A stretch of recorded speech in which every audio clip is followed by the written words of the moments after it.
서양엔 네 가지 인간 유형이 있습니다. 첫째, 애국자들, 토박이 주민들, 전통주의자들, 오랫동안 이곳에 살아온 사람들이 있습니다. 그리고 다른 사람들이 그들과 함께하게 되었고, 그들은 그들의 삶의 방식을 이해하고 공감합니다. 기본적으로 그들은 애국자입니다. 그들은 자신의 삶의 방식을 지키고 싶어 합니다. 그게 전부입니다. 그것이 기독교이든 지난 3,400년 동안 동시에 발전해온 세속적 자유주의자들이든 그게 첫 번째입니다. 그리고 서구 전역에서 애국자들의 운동이 점점 커지고 있습니다. 알겠습니다. 그리고 두 번째 유형의 사람들은 토박이 주민들입니다. 그들은 서구를 싫어합니다. 그들은 무정부 상태를 원합니다. 그들은 기존 체제를 전복하고 싶어 합니다. 그래서 그들은 애국자들을 최대의 적으로 여깁니다. 그래서 그들은 근본적으로 의견이 다른 사람들과도 동맹을 맺으려고 합니다. 즉, 이슬람주의자들. 이 구도에서 세 번째 부류의 사람들입니다. 이슬람주의자들은 서방을 공개적으로 자랑스럽게 증오하며 서방을 전복시키고 싶어 합니다. 하지만 그들은 서방을 전복시키고 자신들의 삶의 방식, 자신들의 통치 방식으로 대체하고 싶어 합니다. 즉, 샤리아 또는 칼리프 국가입니다. 두 번째 부류, 즉 반서방 인사들, 공산주의자들, 워크주의자들, 사회주의자들, 무정부주의자들은 이슬람주의자들과 손을 잡는 것은 오직 우리, 즉 애국자들을 제거할 때까지만입니다. 애국자들이 사라지면 그들은 서로 싸우게 될 것입니다. 누가 이길까요? 저는 누가 이길지 알 것 같지만 확인하려고 여기 남아있을 생각은 없어요. 알겠죠? 우리에게는 그들 모두가 적입니다. 그리고 또 네 번째 부류의 사람들이 있어요. 그들은 1세대 이민자들, 인도인, 중국인, 그리고 반드시 적대적이지는 않지만 이민자이기 때문에 조상 문화와 연결되어 있는 다른 문화권의 사람들입니다. 그리고 많은 애국자들이 이제 그들조차 미워하기 시작했습니다. 저는 그렇게 하지 말라고 말씀드리고 싶습니다. 왜냐하면 이런 다른 유형의 이민자들은 통합과 동화에 있어서 큰 가능성을 보여주었기 때문입니다. 일본계 미국인을 보세요. 베트남계 후주인을 보세요. 시간이 지나면 인도인들도 그 점을 증명할 것이라 확신합니다. 인도인의 2세와 3세들도 조국보다 새로 정착한 나라에 더 충성심을 보일 것임을 증명할 것입니다. 그래서 사랑하는 인도인 여러분, 저는 여러분 중 많은 분들이 호주, 캐나다, 미국에서 인도인에 대한 징후가 많아서 속상해한다는 것을 합니다. 이런 징후가 점점 커지고 있습니다. 먼저 이해하려고 해보세요. 그들은 자신들의 삶의 방식을 지키려고 하고 있고 그것이 이슬람주의자들과 좌파들에 의해 끊임없이 위협받고 있다고 보고 있습니다. 알겠죠? 그들은 여러분이 강한 사람이며 삶의 자부심을 갖고 인도인 정체성을 숨기지 않는다는 걸 압니다. 그리고 그럴 필요도 없습니다. 여러분이 인도인이라는 정체성을 숨겨야 한다는 말이 아닙니다. 하지만 여러분이 디왈리나 홀리 같은 축제나 폭죽, 불꽃놀이를 하거나 인도인만을 위한 일자리 같은 어리석은 일을 만든다면 마치 무슬림들이 하는 것처럼 그런 것들은 어느 정도 반감을 불러일으킬 수 있습니다. 하지만 저는 사실 시간이 지나면 혹은 시간이 흐르면서 여기서 태어나고 자란 2세, 3세들이 결국 다른 집단들처럼 자연스럽게 동화될 것이라고 희망하고 있습니다. 그런 일은 일어날 것입니다. 하지만 제가 호주와 영국에서 본 일부 2세대 인도인들 중에는 식민주의에 집착해서 현재의 영국, 즉 지금의 영국을 벌주고 싶어하는 사람들도 있습니다. 그리고 그들은 이슬람주의자들과 소위 진보활동가들 편에 섭니다. 그 남자, 아쇼크 쿠마르. 그는 어느 영국 대학의 교수입니다. 그는 그 운동의 선두에 있습니다. 그는 항상 배상을 요구하고 있습니다. 그러지 마세요. 그러면 그들이 당신을 더 미워하게 될 뿐입니다. 그러니까 그러지 마세요. 어쨌든 이 네 가지 유형의 사람들이 있습니다. 알겠죠? 하지만 저는 나머지 둘, 즉 이슬람주의자들과 소위 진보활동가들의 연합만 우려합니다. 그들의 유일한 공통점은 서방 증오입니다. 우리에게도 그런 사람들이 있습니다. 그레타 툰베리가 그 선두에 있습니다. 여기 그녀가 시위하며 더 많은 난민 수용을 요구하고 있습니다. 다시 말해, 그들은 무정부 상태를 원합니다. 그녀는 그렇게 똑똑하지 않을 수도 있습니다. 저는 그녀가 이해하지 못한다고 생각합니다. 그녀는 그냥 그게 좋은 일이라고 생각하는 것 같습니다. 모두가 평등하고 서로를 사랑하고 모두가 괜찮을 거라고 생각하는 거죠. 그게 그녀가 이해하는 전부인 것 같습니다. 하지만 우리가 아는 더 큰 그림, 즉 글로벌리스트의 의도는 기본적인 토착 문화를 해체하고 서구 자본주의 세계 질서를 무너뜨리기 위한 것입니다. 그들은 그것을 해체하고 자신들만의 새로운 글로벌리스트 세계 질서로 배치하려고 합니다. 그 질서는 사회주의적이고 공산주의적일 것입니다. 그녀는 그걸 이해하지 못할 수도 있지만 그게 그 뒤에 숨겨진 의도입니다. 그녀의 말을 한번 들어보세요. 그녀는 바보입니다. 정말 바보입니다. 정말 완전한 바보입니다. 그녀는 스웨덴의 불법 이민자 추방반대 시위에 참여하고 있습니다. 스웨덴도 한때 워키즘에 깊이 빠져 있었지만 이후에야 깨달았죠. 무슨 일이 있었을까요? 스웨덴, 노르웨이, 덴마크 이 세 스칸디나비아 국가는 한때 세계에서 가장 살기 좋은 나라들로 꼽혔습니다. 저는 그 나라들이 가장 번영하고 가장 살기 좋은 나라들이었다고 생각합니다. 그리고 불과 몇십 년 만에 망가졌습니다. 왜일까요? 무슬림 국가들로부터의 이민 때문입니다. 하지만 그녀는 신경 쓰지 않습니다. 그녀는 덴마크인인 것 같아요. 그녀는 덴마크인인 것 같아요. 잘 모르겠어요. 스웨덴이 연대와 인도주의적 가치를 중시하는 진보적인 나라라는 이미지는 이미 오래전에 시대에 뒤떨어진 것입니다. 그리고 우리는 여기서 일어나고 있는 몇 가지 일들에 대해 시급히 이야기해야 하고 앞으로 며칠 동안 우리가 할 수 있는 모든 압박을 가해야 합니다. 왜 그런 일이 일어나고 있는지 아세요? 왜 스웨덴이 더 이상 인도주의적 유토피아가 아닌지 아세요? 예전엔 동질적인 사회라서 좋은 성과를 냈어요. 하지만 제3세계 문화, 좋지 않은 문화를 가진 사람들을 받아들이면 이런 일이 일어납니다. 오, 저 남자는 누구죠? 스웨덴 사람은 한 명도 안 보이네요. 그들 중 누구도 스웨덴 사람이 아닙니다. 그래서 그렇군요. 죄송합니다. 그래서 그렇군요. 이게 스웨덴이 더 이상 진보적이지 않은 이유입니다. 그들이 이 사람들 추방을 고려하고 있기 때문이죠. 이것 좀 보세요. 이건 스웨덴 경찰이 그들을 통제하려고 하는 모습입니다. 보세요. 예전에는 스웨덴에서 이런 일이 일어나지 않았어요, 여러분. 바로 그런 일이 벌어지는 겁니다. 제3세계 사람들을 받아들이면 당신도 제3세계 가듭니다.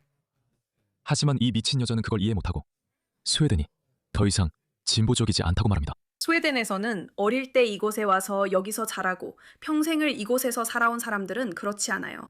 당신도 봤잖아요. 그들이 여기서 어떤 삶을 꾸렸는지. 개토와 범죄. 2025년 스웨덴에서는 아프가니스탄과 파키스탄을 합친 것보다 더 많은 폭발 사건이 있었어요. 야, 그거 믿을 수 있겠어? 아프가니스탄이랑 파키스탄 믿을 수 있겠어? 거긴 거의 내전이 벌어지고 있는데 스웨덴에서 터진 폭발이 아프가니스탄보다 더 많았어. 합친 게 아니라. 내 생각엔 아프가니스탄이나 파키스탄보다 더 많았던 거지. 이제 점점 더 가족 없이 자신들과 아무런 연고도 없는 나라로 추방당하고 있어. 그리고 그 나라들은 그들에게 전혀 안전하지 않은 곳이야. 그리고 이 젊은이들은 아무 잘못도 없었고 그저 따랐을 뿐이야. 잘했어, 스웨덴. 그들은 잘못한 게 없어. 경찰서를 폭파해도 무슨 문제야. 그들이 무고한 스웨덴 여성이나 스웨덴 가족에게 돈을 갈취했다 한들 또는 스웨덴 여성을 강간했다 한들 그게 뭐가 문제야. 그들은 주어진 길을 따랐고 특히 노동이민자의 자녀들로서 이제 18세가 되면 여기 머무를 권리를 잃을 위험에 처하게 돼. 그리고 이것은 스웨덴이 이민 정책에서 점점 더 적대적이고 인종차별적으로 변해가고 있기 때문이야.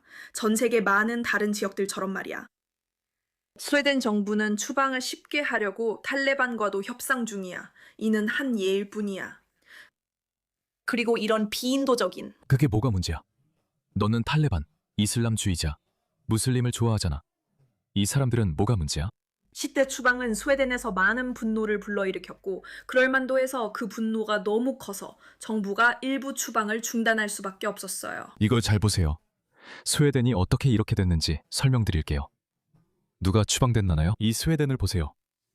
2010년에는 1만 명당 60건의 강간이 있었어요.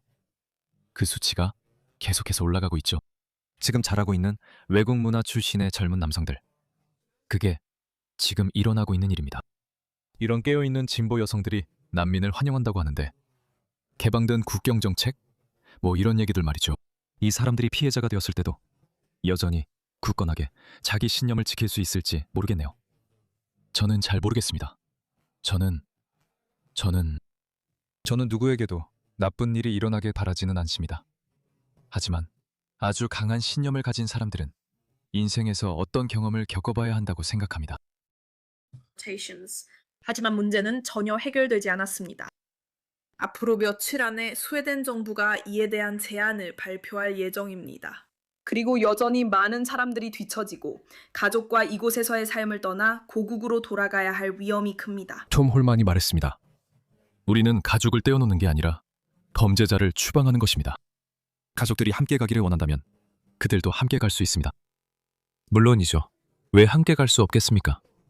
이 사람들은 싫어하는 서방 국가를 떠나기보다 가족과 헤어지길 택합니다. 많은 사람들이 한 번도 가본 적도 없고 아는 사람도 없는 두 나라로 간다는 게 정말 놀랍지 않나요? 그리고 우리가 이것을 받아들인다면 물론 여기서 끝나지 않고 계속 확장될 것입니다. 망명을 신청할 권리는 기본적인 인권이며 타협할 수 없는 것입니다. 우리는 이 불쌍한 사람들을 기억해야 합니다. 이건 정말 너무하다고 생각해. 이런 건 집어치워. 그녀가 이걸 5월 15일에 찍었어. 잘했어, 잘했어. 여기 또 그녀가 나와. 그녀는 네덜란드 정부에 가자. 지구 사람 수십 명을 네덜란드로 데려오라고 시위 중이야. 수십 명의 가자 주민들. 그녀가 태어난 덴마크 통계를 보여줄게. 그녀는 더 많은 가자 주민들과 팔레스타인 사람들이 자기 나라로 오길 원해. 덴마크에서 강간에 관한 통계를 보면 팔레스타인 남성은 덴마크 남성보다 여성을 강간할 확률이 12배나 높아. 12배야. 알겠지? 그리고 그들은 자기네 여성은 절대 강간하지 않아. 그리고 소말리아도 언급할 만해. 그들은 20배야. 20배. 심지어 더 심각해. 그들은 평균 덴마크 남성보다 덴마크에서 강간을 저지를 확률이 20배나 더 높아. 그들은 다른 분야에서도 잘하고 있지 않아. 공무원에 대한 폭행에 관해서도 마찬가지야. 그들은 공무원 폭행은 9배, 살인 미수는 20배, 협박은 27배 더 많이 저질러. 그들은 범죄 통계에서 최상위에 있어. 빈집털이는 10배 더 많이 저질러. 역시 그들은 최상위에 있어. 미조 범죄에 관해서는 그들은 덴마크 남성보다 9배 더 많이 저질러. 소말리아인은 13배로 최상이야. 사기에 관해서는 그들은 소말리아인과 동률이야. 8배 더 많이 저질러. 중상에는 12배 더 많이 저질러. 표에서 두 번째야. 성추행. 이상하게도 그들은 여성을 성추행하는 걸 좋아하지 않아. 잘했어. 팔레스타인 칭찬할 만하네. 그들은 성추행을 좋아하지 않아. 그들은 실제로 심각한 문제야. 성추행을 하지 않는 팔레스타인 남성들에게 감사해. 아니, 잠깐만. 하지만 그들은 바로 넘어가. 바로 강간으로 넘어가. 세상에. 그들은 성추행을 하지 않고 바로 강간으로 넘어가. 강도는 16배 더 많아. 절도는 최고 수준이고 8배 더 많아. 그런데도 그녀는 네덜란드가 이런 사람들을 더 많이 받아들이길 원해. 정말 놀랍군. 4월 30일 네덜란드 최고법원은 네덜란드 외무장관이 가자 지구에 갇힌 48명을 대피시킬 의무가 있다고 판결했습니다. 48명 모두에 대해 네덜란드 정부는 의무가 있습니다. 이들 모두는 네덜란드 거주 허가를 승인받았으며 대부분은 네덜란드 대학에 입학한 학생들입니다. 성추행은 없겠지만 강간, 절도, 빈집털이, 공무원에 대한 폭행 같은 범죄는 모두 급증할 겁니다. 하지만 이 판결에서 장관의 의무가 명확히 명시되어 있음에도 불구하고 네덜란드 정부는 이 사람들이 가자를 떠날 수 있도록 돕기 위한 실질적인 조치를 취하지 않았습니다. 이로 인해 그들은 6개월간 불확실한 상태에 있었습니다. 죄송합니다. 외교부는 최고법원이 같은 사안에 대해 판결했음에도 각 비자 소지자에게 별도 법적 절차를 강요해 법을 남용하고 있습니다. 이러한 법원들은 이런 법원들 말이야. 이 법원들을 봐. 이런 깨어있는 척하는 판사들 책임지게 해야 해. 이것 좀 봐. 사람들이 어떻게 생겼는지 보여줘? 보여줘? 권력이 어떤 건지 보여줘. 민주주의가 어떤 건지 보여줘! 미친놈들이야. 이 사람들은 미쳤어. 이것 좀 봐. 또 미친 짓이네. 위험하면 2번 깜빡여. 아직도 지하대에게 인질로 잡혀있네. 정말 한심하고 유용한 바보야. 그녀를 내가 아까 보여줬던 그 통계 속 사람들 사이에 풀어줘. 살인, 전쟁, 살인, 에바부씨, 당신은 부끄러운 줄 알아. 이 소녀는 우리나 자랑스러워하는 진정한 영웅이야. 얘들아, 이 사람들은 반서방이야. 알겠어? 이 사람들은 반서방 사람들이야. 그들은 서방을 싫어해. 그들은 서구식 삶의 방식을 싫어해. 멍청해. 근데 그녀는 멍청해. 나는 그녀가 자신의 선택이 가져올 결과를 이해하지 못한다고 생각해. 해리 에클스라는 이름에 깨어있는 척하는 미치광이가 한 명 있어. 그는 이렇게 말했어. 나는 백인 영국 남자야. 제3세계 문화에서 온 이민자들이 영국에 몰려오는 것에 아무런 문제가 없어. 그래서 대부분의 사람들이 그를 비난했어. 그는 많은 호의적인 답변을 받지 못했지. 너도 알다시피. 많은 애국자들이 이렇게 말했어. 나는 한 애국자의 댓글이 정말 마음에 들었어. 그녀가 말하기에 그건 네가 내줄 수 있는 게 아니야 라고 했지. 그게 바로 그거야. 그건 네가 내줄 수 있는 게 아니야. 그건 그레타 툰베리가 내줄 수 있는 것도 아니야. 그러니까 그녀는 가자나 에리트레아, 티니지에 가서 살면 돼. 얼마든지 환영이야. 거기로 가라고. 너희는 서방을 싫어하지만 이런 사람들조차도 서방에서 살고 싶어해. 하지만 그들은 서방을 바꾸고 싶어하지. 만약 그들이 공산주의나 사회주의를 원한다면 먼저 그런 실패한 나라들에서 그걸 시도해보라고. 왜 우리를 이렇게 힘들게 해? 그래서 우리는 싸워야 해. 나는 그들이 성공하지 못할 거라 생각해. 애국자들이 늘어나면서 하나의 운동과 새로운 정체성이 나타나고 있어. 바로 서구 애국자들의 정체성이야. 그래서 내 텔레그램 그룹에 가입해야 해. 링크는 설명란에 있어. 모든 서구 국가의 애국자들, 주로 영어권 출신들이 들어와서 서로 연결되고 자신의 생각을 나누고 아이디어를 공유하고 자신이 사는 도시와 이웃에서 일어나는 일들을 공유하지만 익명성을 유지해. 그러니까 그 그룹에 가입해서 비슷한 생각을 가진 사람들과 함께해.